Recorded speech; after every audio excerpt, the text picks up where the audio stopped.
we're back with the STRU podcast. Hooray, hooray!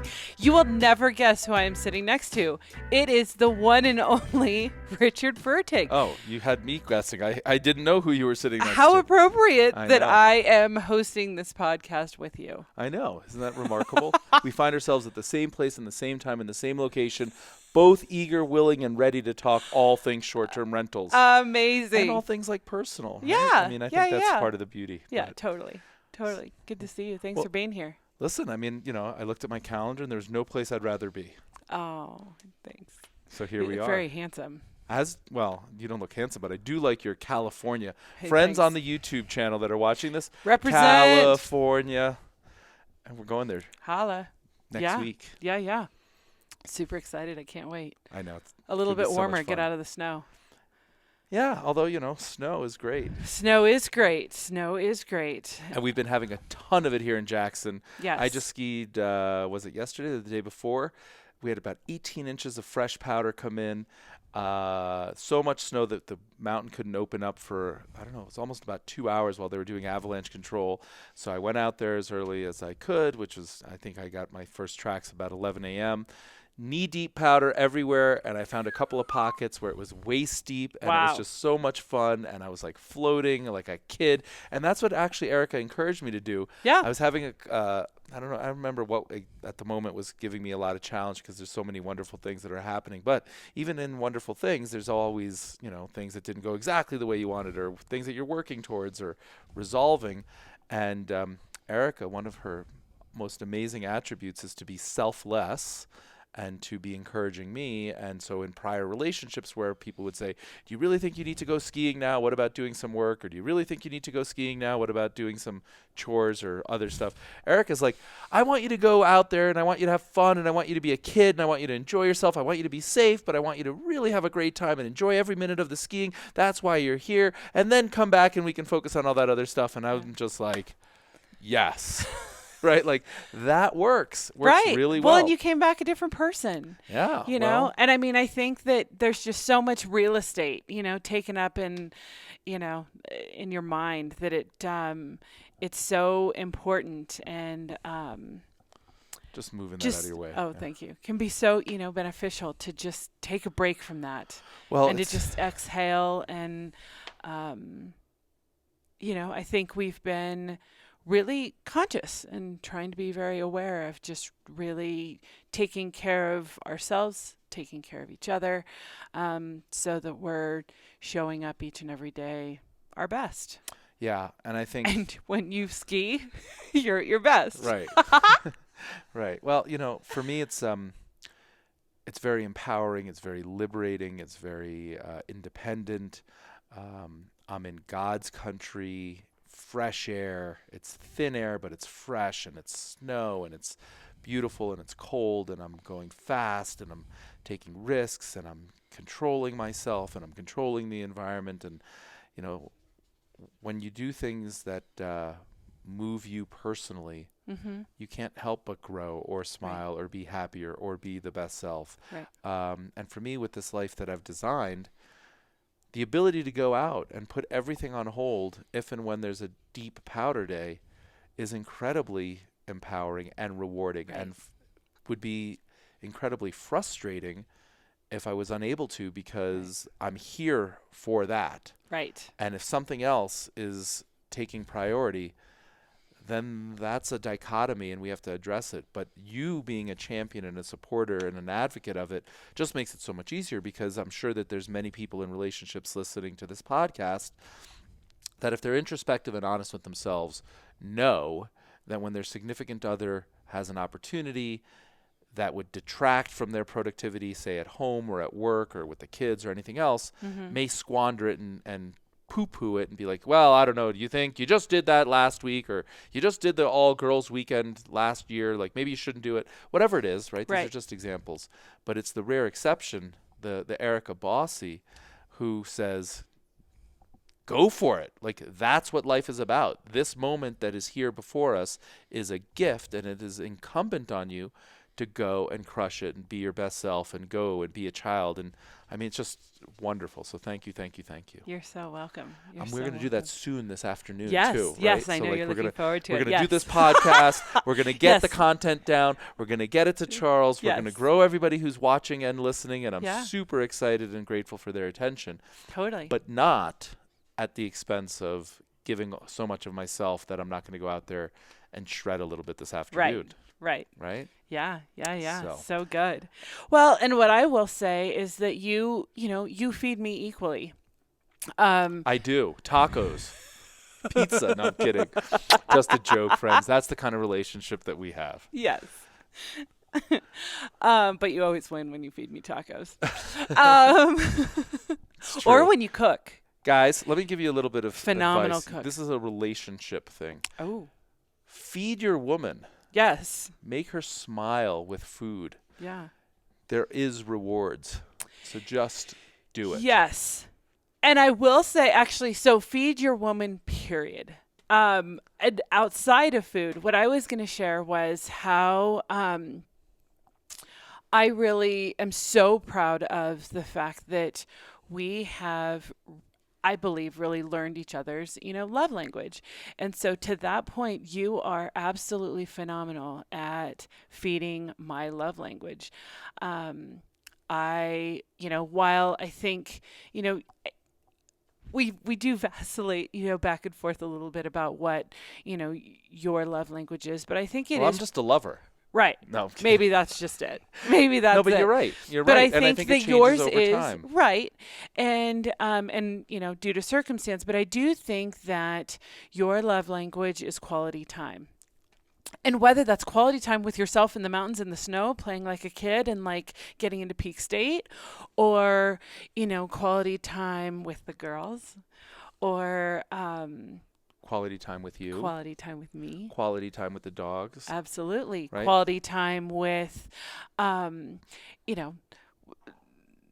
mastermind and your students and, the people that, look to you for, guidance and help and growth. I mean, you love your, one-on-ones because you get that quality time, that concentrated time, with them. So I think, really showing up for you, in as best I can, and really feeding and encouraging, that quality time is showing you and demonstrating how much I love you. My love language is gifts. And it's so funny because I've hesitated to share that because people think, oh my gosh, how Superficial. superficial or Right. materialistic or whatever. But the truth of the matter is, the best I can explain it is it's a demonstration or a token that you thought of me when I wasn't standing in front of you.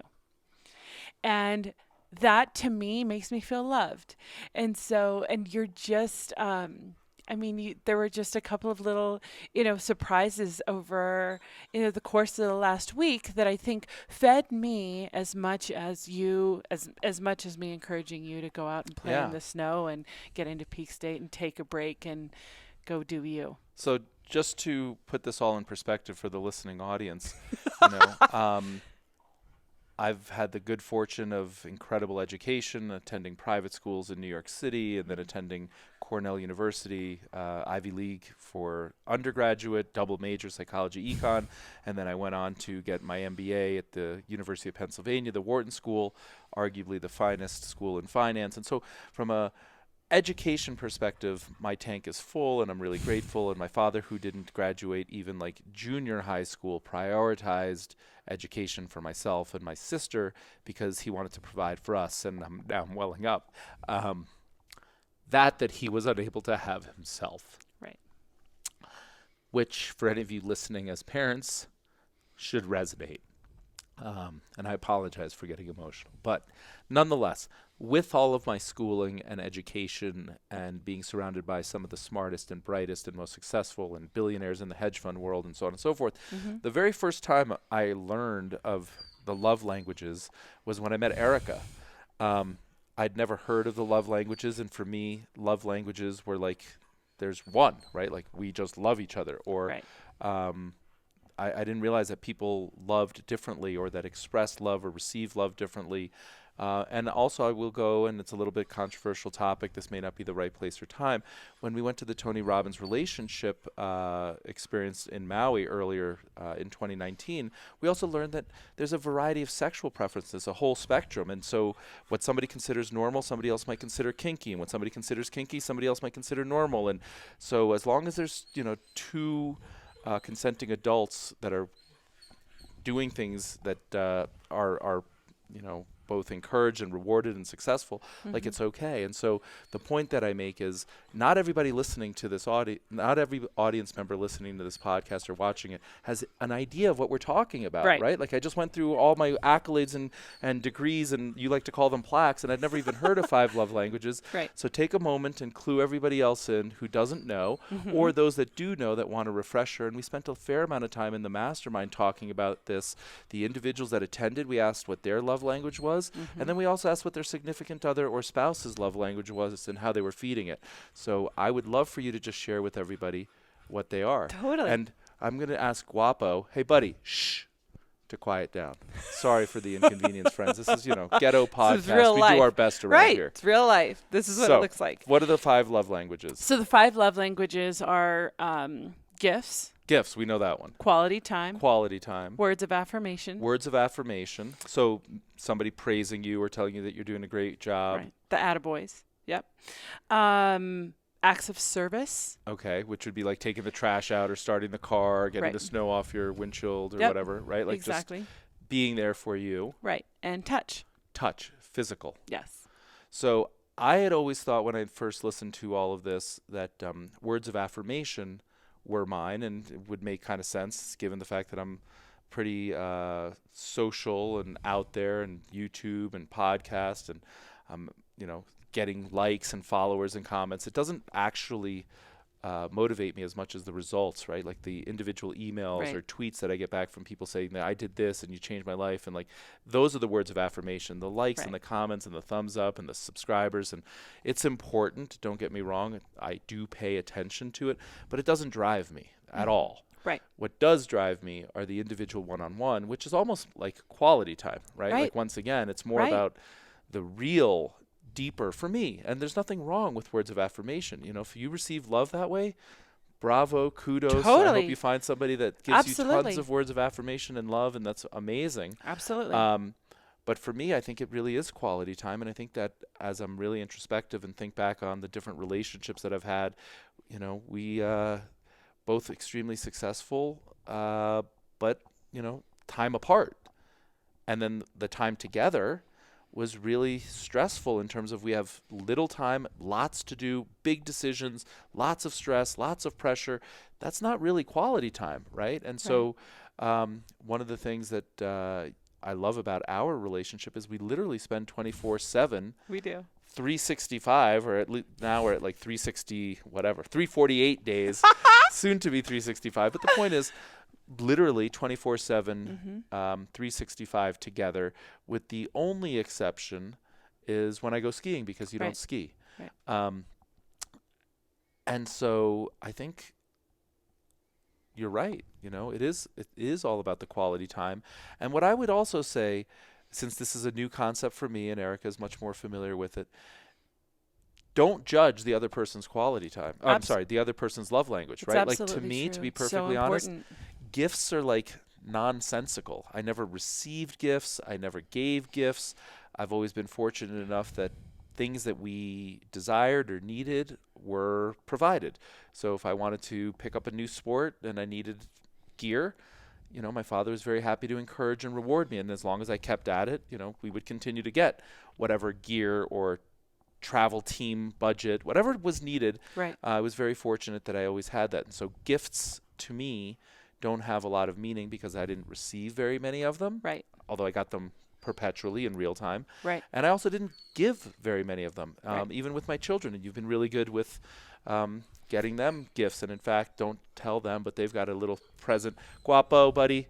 They've got a little present coming for them that you ordered and were instrumental. And I'm sure it'll make their day, and it'll brighten, their day, and it'll make them smile and let them know they thought of and loved and so on. And like, that's the importance of gifts. For me, Right. I started from the place of judgment where I was saying like, that's so superficial and like Right. anybody can buy that. So the point is like I caught myself being judgmental and saying like, oh, that's so, meaningless. Like, but that's not the point. And so the way that I've started to feed your love language is in just being thoughtful and surprising you and small stuff. And it doesn't even have to have a dollar Right. It's associated so with not it, about right? that. It's not Exactly about right. that. And in fact, I'll share with the audience some of the most expensive things that I've given you that you were most excited about. That excitement lasted for like a minute. And some of the least expensive things that were perhaps more thoughtful, Yep. you remain excited about, right? Yep. It keeps you lit up. And that's really the goal in the relationship, is to feed the other person and love them the way they want to be loved, as opposed to the way that you want to be loved or the way that you think love is. Right. Right. And I will share with you that I was in a relationship for about 5 or 6 years, and this is prior to me learning about love languages and defining them and so on and so forth. And so, as I reflect back on, that relationship, I'm very much aware that I loved him in the way that I wanted to be loved myself. And he loved me in the way that he wanted to be loved. Right. So, for example, I would surprise him with a new shirt or, a gift or a card or this, that, the other. And it was completely lost on him. In fact, he was frustrated by it. Why are you, why? It's not my birthday. It's not anything. Why are you doing this? Like, save your money, whatever and then he was, as it turns out, he was acts of service. So he would, take the trash out to the curb, and he would do the grocery shopping, and he would, start my car in the morning and, brush off all of the snow. And that was completely lost on me. I mean, I was just focused on the fact that, oh my gosh, what I wouldn't give for you to go and spend $7.99 at Albertsons and buy me, on a Tuesday, and bring home some flowers just because. And he would have given anything for me to wake up 10 minutes early and take the trash out to the curb on a Thursday morning. And so, and so since I've learned this, and prior to you, what I found is applying this to anybody, all relationships, whether it's, contractors of my business, whether it's my family, whether it's my friends, whether it's, it's applicable to every relationship that you have. I mean, don't you want to show up for those people in your life that are important properly? Right. And the thing is this, the average person doesn't know either. Right. Right? Like, they don't know. Right. When we sat with the mastermind and said, what is your love language? People were like, I don't know. Right. So it's hard to show up for others when they themselves don't know, and you can interpret that, and that was what we were actually helpful with. Right. We went through the personalities and, things that we had noticed and helped them define it. And like I said, it can change. I would have said that mine was words of affirmation, just because like that's what kind of made sense to me. Right. But on a more thoughtful level, you're very much correct that it's quality time. You guys should see the smile. That it is quality time.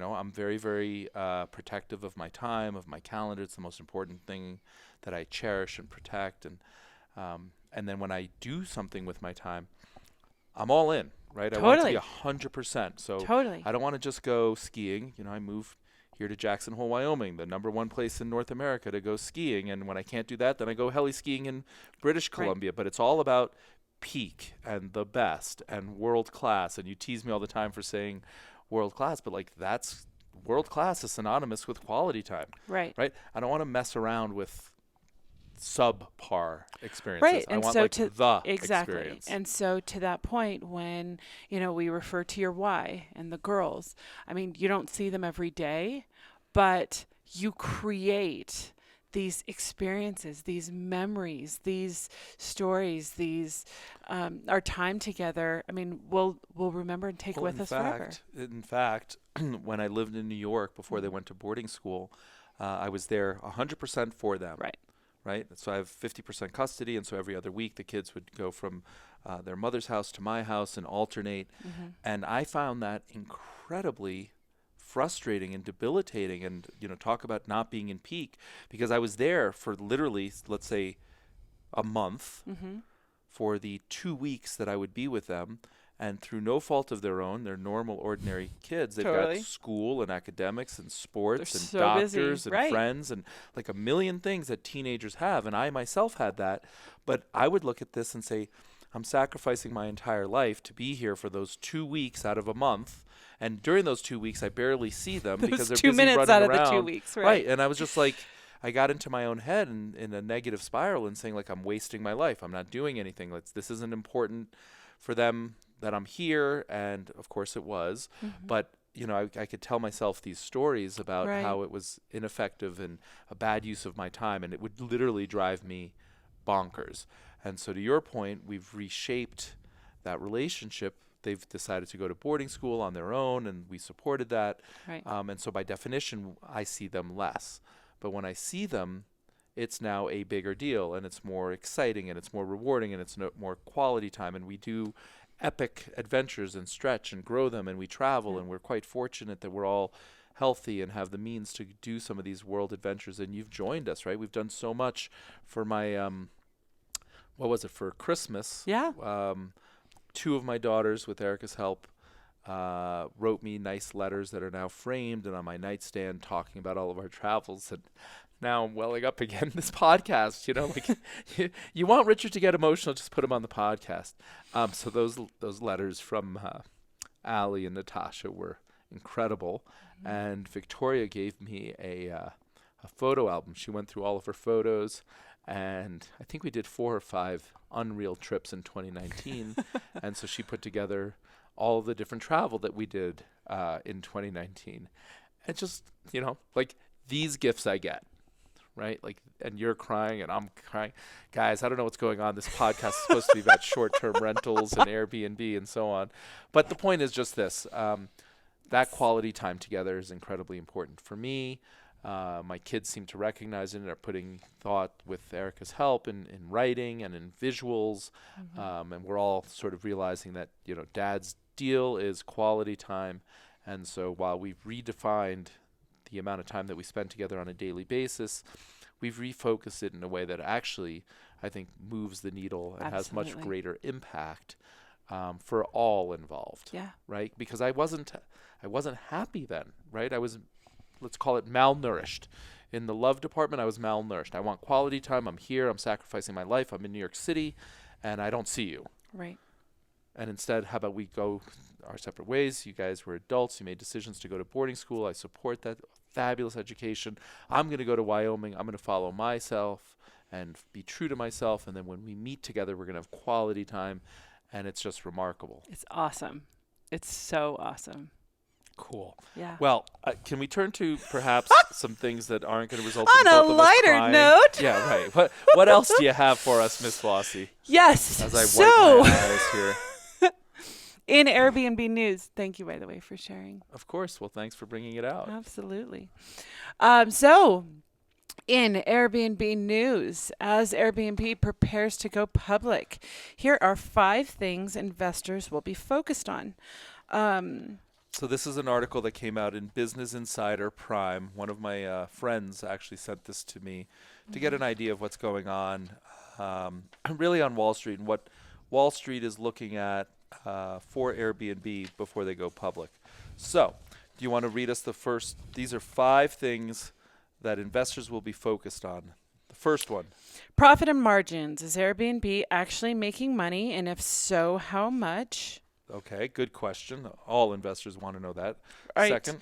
Airbnb's marketing cost could skyrocket as it scales and takes on Google. Okay, so we're worried about making money. We're worried about Google. From local bed and breakfast to hotels and professional property management, how will Airbnb solve its identity crisis? Okay, so what is Airbnb? Is it a bunch of guys sleeping on like fold-out beds and couches, or is it bed and breakfast, or is it boutique hotels? What is it?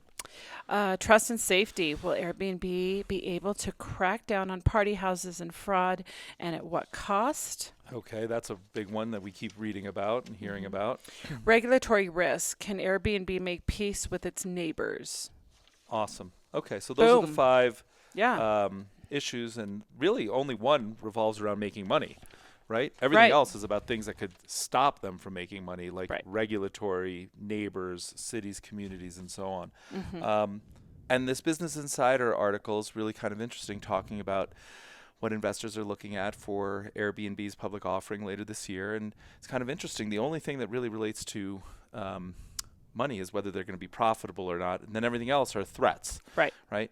Community threats, regulatory threats. Google entering the space. Right now they're showing the listings in booking.com are showing up in the Google results, but like Google itself hasn't quite yet entered the space in a meaningful fashion, but they could. And Right. according to this article, that's probably the only player that Airbnb is really worried about. So they're not so worried about, say, booking.com and Expedia and all these other, companies that they're already aware of. What they're worried about is who's going to disrupt Airbnb. And the article goes on to say or suggest that it could be Google itself. Right. You don't really want to compete with Google in many things. That Right. said, I think Airbnb has done a really wonderful job of being the first mover. I know that there's been short-term rentals before Airbnb, but really bringing together this community, this platform, this app, that culture, I attribute to Airbnb. And I think they've done a really great job. And there's a lot of people who are quite loyal to it and like it a lot. And so I think they've got a lot of runway or room to continue to grow and expand, but it's completely on them. And some of those risks that they've identified, we've talked about on other podcasts and on YouTube videos and so on. That's the big deal, right? Like what investors really need to think about are the community. Yep. If Airbnb can't get people to play nice, and cities and local governments and counties and townships and to welcome them, that's a really big problem. Right? And it's a really big problem on a variety of levels because the sphere of influence is enormous. Right. It can affect things like the desirability and the livability of a community, both Right. if they allow Right. Airbnb and if they disallow Airbnb. There's implications. It's Right. not one's better and one's worse. But when we're looking at communities to reinvest the 1031 proceeds from this brownstone sale, I'm only looking at places that are legal. Duh. Right. I've taught that time and time again. That's where Right. I start. Right. I start with the regulatory framework. And so by definition, if I'm excluding a community from my investment dollars because they don't allow Airbnb, it's not a big deal if Richard is the only person that's crossing that community off the list. But friends, rest assured, it's not Richard. First off, it's Richard and everybody who listens to Richard. Right. Everybody who is taught by Richard and believes in what Richard is teaching is also crossing off that zip Correct. code, that community, that township. And then there's people that don't have a relationship with short-term rental university, but are also mindful and thoughtful and law-abiding, and they don't want to consider it, so they don't. And then there's people that just don't want to invest in a place where they can't do what they are allowed to with their own home and so on. Right. So all I'm saying is if you start to create these walls and these rules, it may not look like very much in 2020, but by 2022 it could look different, 2032 different, 2052 different. 50 years from now, it's going Right. to be very different outcomes for communities that embrace Airbnb and those that prohibit it. Right. And the ones that I personally will go on record as saying will thrive are the communities that do it intelligently and responsibly. It doesn't Right. mean it's easy, and so we'll use Palm Springs as an example because I've taught about it before, and you and I are drawn to it. We're going there, and I would, if I were a betting man, I would bet that we buy something. Right. But that said, it's a very hard community to be an Airbnb host in. There's Right. a ton of laws, including, you have to keep a log, and you can only do 32 weeks or 32 rentals, and you have to give people the name of all the guests. You have to give over to the city of Palm Springs, and you have to file this timely, and there's taxes, and you're only allowed to have one as an individual, so you can't have two. And so there's all these like rules and restrictions, but net, I think it works, right? Right. So like I will go and I will buy one. I won't exclude it. Yet there's other communities where I won't even buy one. And the Right. flow of capital is what makes everything go around, right? Like that's economics 101. A Right. community that's thriving, there's a lot of money changing hands. Mm-hmm. People go to the restaurants, people go to the movies, people go to the So theater, people true. go to the stores, Yep. people rent homes, people buy homes, people fix homes. The flow of capital is what creates a thriving environment. And the opposite is true also. If there is no flow of capital, likely that community is shrinking in importance, shrinking in significance, shrinking in desirability, Right. right? And that's why there's certain like money center cities like New York City, London, San Francisco. Why? Flow of capital. Right. It's not an accident. It's not a theory. It's not something I'm just making up. Where the most capital flows is where the most vibrant communities are. Right. You may elect not to live there, like I've moved out of New York City. I'm done with the vibrant growth and the traffic. But I'm here in Jackson Hole, which Right. also does things on a short-term rental basis intelligently. We're living in a legal short-term rental. There's a Mm-hmm. finite number. There's permits. There's applications. The fire marshals have to come here. They do safety inspections. And so for me, I embrace regulatory Right. as an opportunity to tell me where to play because I'm going to be a responsible host. Just tell me where I can do that. Right. And if you don't want my responsible hosting, then what are you inviting? Illegal hosts? No hosts? You want no people to come Right. to your community and vacation there? Or you only want people to stay at the Marriott? Right. Right? Like these are the kind of decisions that you're saying. You're saying like, no, I don't want individual entrepreneurs in my community to share their home. What I really want is a big public company with billions of dollars and board of directors and all of this stuff. Like I want them to thrive in my community. Right. And so I've taught this time and time again. Every action that you take or every decision that you make is a vote for something and a vote against something. Right. And so I think that Airbnb, if they're going to thrive and what investors should be focused on, is not so much about the profitability. Mm-hmm. It is about the community. It is about the regulatory risk. I'm not even that worried about Google, but I think the single biggest thing that could get in the way of Airbnb is Airbnb itself and them not doing enough things to shore up and build trust and build a community and work with the regulators to do it intelligently and figure all that out. And I Right. think that as much as I would love to have multiple places, say in Palm Springs on a Mm-hmm. go forward basis, the fact that they limit it to one, like that's okay. Right. They don't say zero. Right. They don't make it impossible. Right. It's still with 32 weeks allows people to offset the cost of their mortgage and own in their environment and enjoy it themselves sometimes and invite other people to enjoy it other Right. times. And so, like be strict, be fair, make it sustainable and repeatable. And then I think everybody wins. Right. And then at that point, I think they will turn a profit Right. and they'll be able to fend off Google and other people. But at the end of the day, I think that their biggest challenge is the success that they've had Mm-hmm. and not being out in front of all of this negative publicity early enough or doing enough feel-good community type things. They just announced, we did a podcast, I think, about this, that they're sponsors of the Olympics. That's really intelligent. Give back whatever it costs, $1 billion on a global, worldwide scale, support amateur athletes, provide lodging for athletes and coaches. Like these are the kind of things Right. that Airbnb can do that nobody else can do. Marriott can't do it. Right. And I'm not picking on Marriott. I have a lot of friends that worked at Marriott. It's a good company. But I'm just saying that Marriott doesn't have that much lodging in any Olympic venue ever. Right. But people live there. And so like the homes that they live in can be turned over to, traveling guests, to coaches, to the athletes. And so like that's something Airbnb can do.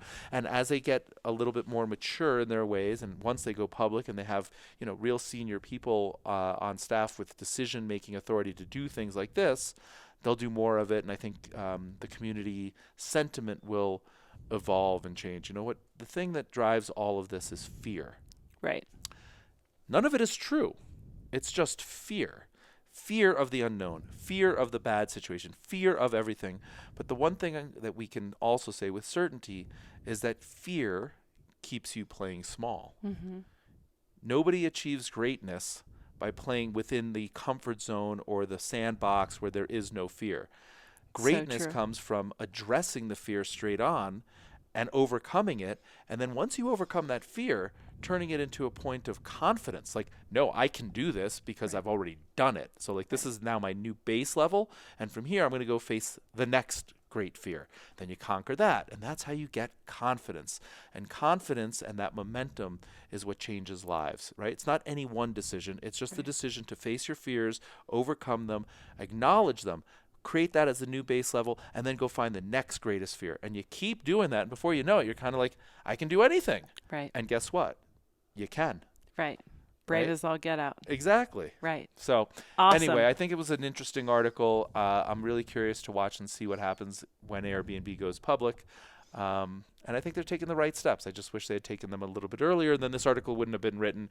And we just covered that in the prior podcast. Same thing, right? Timing is everything. Right. So get ahead of it. Right. Awesome. Thank you. You got another question, or where? Well, are we? I have a question for somebody, or I have a question from someone that called in. Perfect. The audience. Let's go to it. Yes. And they actually attended Nashville. I love that. Yeah. Super fun. Here we go. Hi, Richard and Erica. This is Whitney, Nashville Whitney. And I am calling. I am so doggone close to finally getting my place up on any short-term rental platform. I'm like talking weeks. I'm at the point of getting artwork on the walls and scheduling my photographer. So one thing that people should know is the importance of getting a website. I managed a North American website that got on average 500,000 visits a month. But in all honesty, the thought of creating my own website is awful. I just can't get excited about it at all. Kind of like the cleaning lady who comes home and has to clean her house. So I'm really excited about HostSaver. If you got everything hooked up, you got the Google Analytics, you can use your own domain. I mean, it's very well thought out. So I think it's a no-brainer that I will be using your website to do all the work that I sure don't want to do. Anyway, it's my question. I have a couple questions, and I know that you've touched on this in some of your YouTube videos, but maybe you could dig a little deeper, dive a little bit deeper. So there's a couple scenarios. There's somebody who comes to the house via Airbnb, and how do these people get wind of your website, like throughout their journey? From talking to you on the platform, like how do you get their personal email, to what kind of things do you leave at the house? Do you like a postcard that they can take with them that has your website on it? There's that scenario. And then the other scenario is somebody who just happens to be searching for places to stay in the area where your house is, and they go to your website. What kind of things do you consider for this potential customer that doesn't have the advantage of having reviews of themselves on Airbnb so that you can vet them? You have to vet them on your own. And I know that you've talked about kind of asking questions of them, like, what are you here for, etc. But is there anything else that you would ask of them to just make sure, they're gonna not destroy your place? And any other logistics that you do to check them, if at all. So, there's my questions for you. Thank you. Cool. Bye. All right. Well, so Whitney, nice to hear from you again. Great to meet you in Nashville. And for those of you that didn't quite hear, she used to manage a global or North American website that had half a Half a million million. views every month. Mm-hmm. So here's somebody who really understands the importance of a website and how much it can drive your business. And so what I want to say, Whitney, is as follows. For me, HostSaver is a great way to get repeat bookings primarily.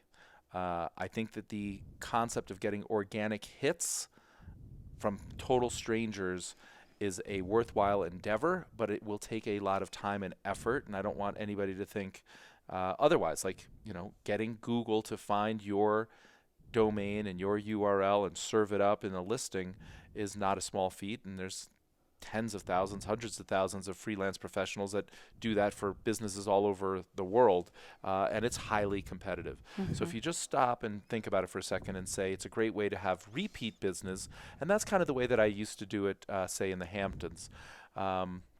I would rent my house out in the Hamptons. This was 1998. I couldn't afford the house on my own, but I thought, if I rented it out during peak season, it would pay enough of the mortgage that my ex-wife and I could afford it for the rest of the time and have good times with friends and kids and so on. So that was the impetus. And what we found in hosting these individuals was some of them were transactional and we never heard from them again. Some of them, though, really loved our house and our hospitality and our location and wanted to come back. And in certain instances, brokers would write up the contract and we'd continue to pay them and go through the brokerage and the proper channels. And in other instances, brokers were kind of like, you know what? You guys do it yourself. I'm busy selling homes, or I've got new people that I'm introducing to new areas through leases. If you guys want to just do this on your own, go. And that was sort of the impetus for HostSaver, which is that we have been approached by many of our guests who want to book directly but don't want to do it on VRBO or Airbnb, and they want to develop a personal relationship with us, so much so that we've had one family at one location. They leave all of their belongings there. They have a little corner that we've carved out, and that's where they put all of their, summer storage, and that's where they put their bike helmets so they don't have to bring them and all that stuff. And then HostSaver is a great way to get that business integrated to your Stripe so you get paid. They can use a credit card. The calendar's blocked. But for me, the dream has always been to be a host that has a book of repeat business that's so enamored with my place that they just want to come back. I know and trust them. They take care of my place like it's their own.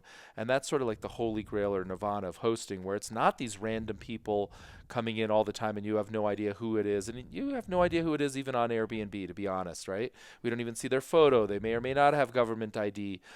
They may lie. They may hack an account. So there's a lot of variability in there, and we take comfort from things that, we don't necessarily doesn't warrant us taking comfort. But what I do take comfort in is what I know. So if somebody has come and they've taken great care of my place and they want to come back, I want to encourage that. And the way that I encourage that is by booking directly, because it saves me fees and it saves them fees. Just to put it in perspective, HomeAway and Airbnb, the average fee, when you add the guest fee and the host fee, is in excess of 20%. So if you just split that in the middle and call it 10%, there's a substantial amount of savings for the guest and the host, right? Which encourages that repeat booking directly. Right. So that's one aspect of it. For me, it's all about the repeat bookings. That's the goal, while I spend the time to get that organic placement or search engine optimization so that Google starts to serve me up. But that's going to take quarters or years to build that. And in the interim, I'm focused on the repeat business. Now, the one question that you asked, Whitney, which I think is really good, is how do you get their email and how do you source the repeat business and so on and so forth. And so I'm going to share with you two quick examples. The first one is in your communication, and you can do this currently on Airbnb and in HomeAway. You can ask them, once they've got their booking, for their email address to send them check-in instructions. So go ahead and change your template on both platforms and any other platforms that you're using. VRBO and HomeAway, they actually give you the email address. Airbnb does not.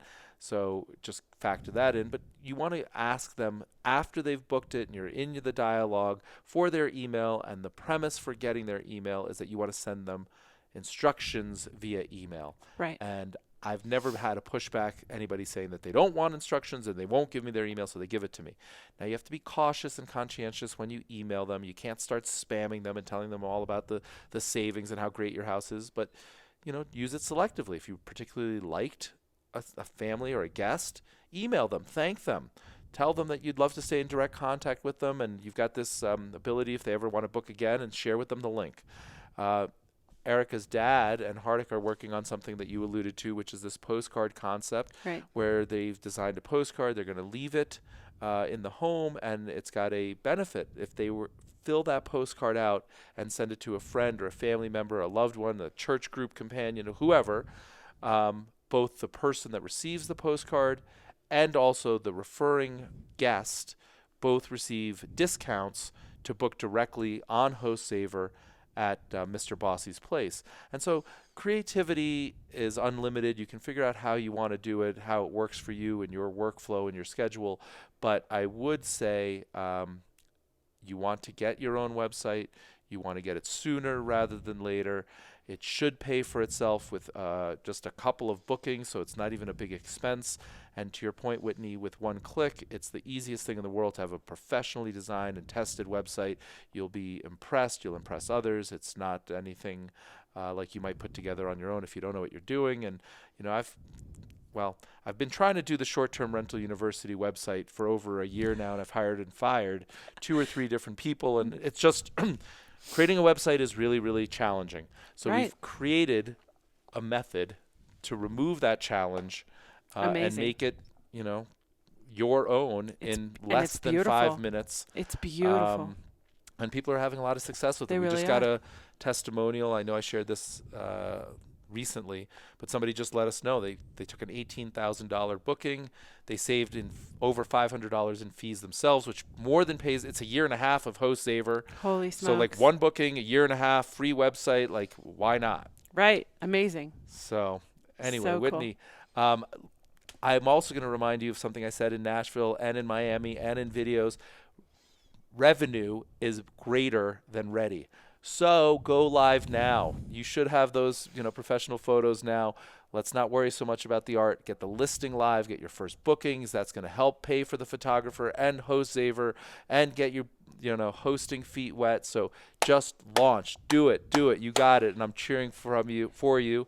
And I thank you so much for your question. Congratulations. Thanks so much Yeah, for it's calling in. awesome. Thank you. Congrats, Whitney. And the number to call in. Dun, Oh. dun, dun, dun.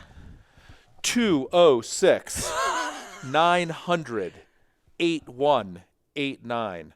I can't read without my reading glasses, but I believe that's right. 206 900 8189. Nailed Whoa. Holla. There we go, friends. So call in any questions you have at all. Yes. Call in and ask Eric about the love languages. I thought that was really interesting. Oh, thanks. Right? Yeah. All right. Well, Yeah. thank you, friends. Thanks for your time, your attention, your Absolutely. energy, and everything you do to make Airbnb community and hosting even better. So right? Like, good. we're all contributing to Airbnb's greatest risk. I only wish more people would listen to the podcast or watch the videos, invest in themselves, invest in their entrepreneurial spirit, invest in the hosting community, because that's what it's going to take for this to be incredible and achieve everything that it's destined to be. But a few bad apples, right? Yuck. Boo. Yuck. Yucko. Yucko. All right, friends. Thank you very much. Have a great day. Time for me to go skiing. Yes. Take care of each other. All right. Be well. Bye. So that does it for another episode of the STRU podcast. As always, all links mentioned are in the show notes below. If you're serious about short-term rental investing, be sure to check out str.university. Till next time.